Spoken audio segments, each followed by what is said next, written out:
how to emphasize action over outcome.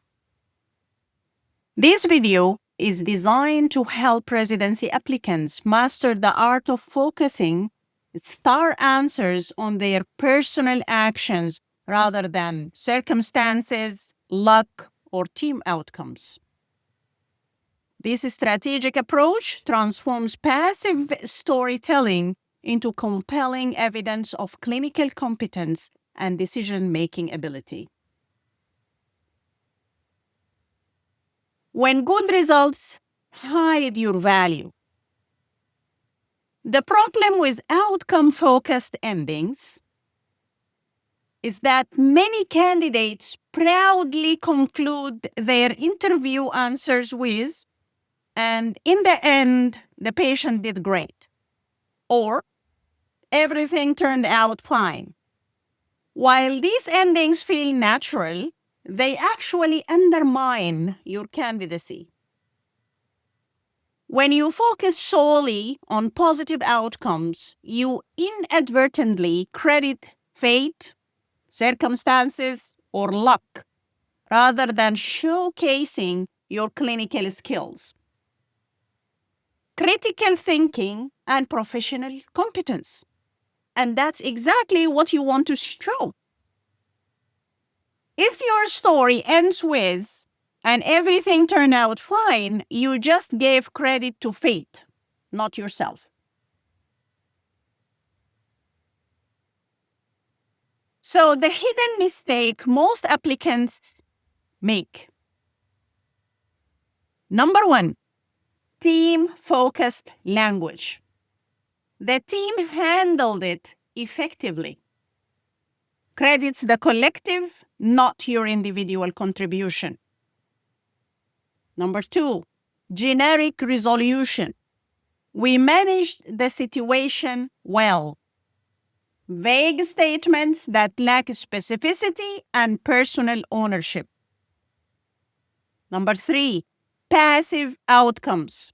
It was resolved successfully. Implies things happened to you rather than because of you. Programs already assume good clinical outcomes. That's table stakes.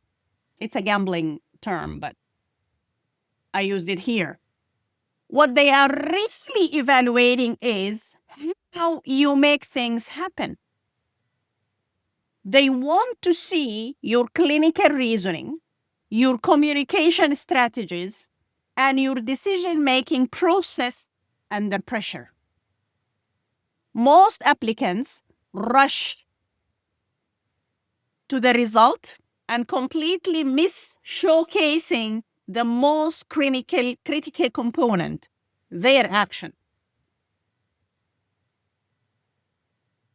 Let's create a new rule. It's called the 70% action rule. This rule invites you to focus on your actions and show them and dedicate 70% of your response to your actions.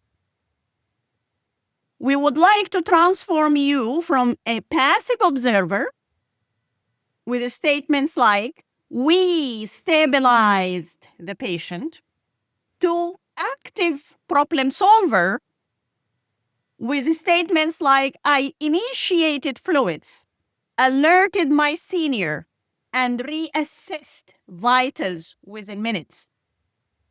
The first one is generic team attribution that doesn't showcase individual skills.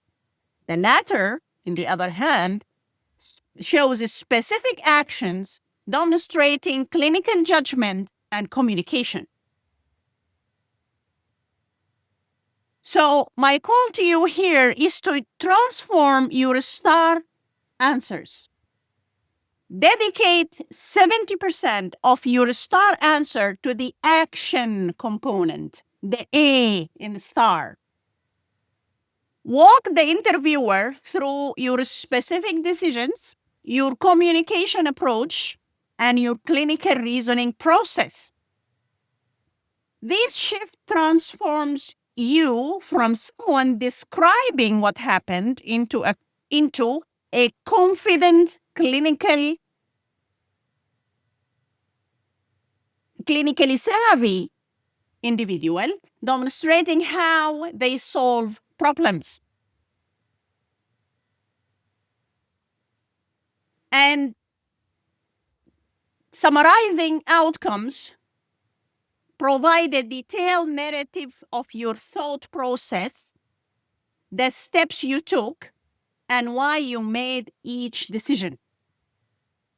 This level of detail gives interviewers concrete evidence of your capabilities. And that's exactly what we want to show and highlight during the interview. So let's look at the passive versus active approaches. When you say, we worked as a team to fix the issue, versus, I clarified each team member's role, double-checked medications before administration, and documented my assessment. You see the comparison? The first approach, which I call the passive approach, uses collective pronouns that obscure individual contribution, provides no specific actions or decisions, fails to demonstrate clinical reasoning, leaves interviewers guessing about your actual role, sounds like every other candidate. There is no standing out here. This approach positions you as part of the background rather than as a driver of solutions.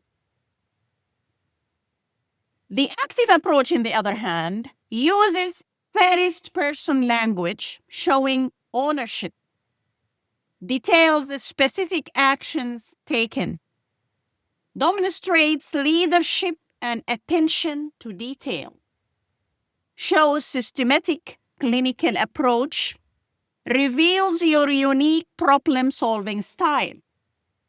This response shows ownership and clinical competence, exactly what wins competitive interviews.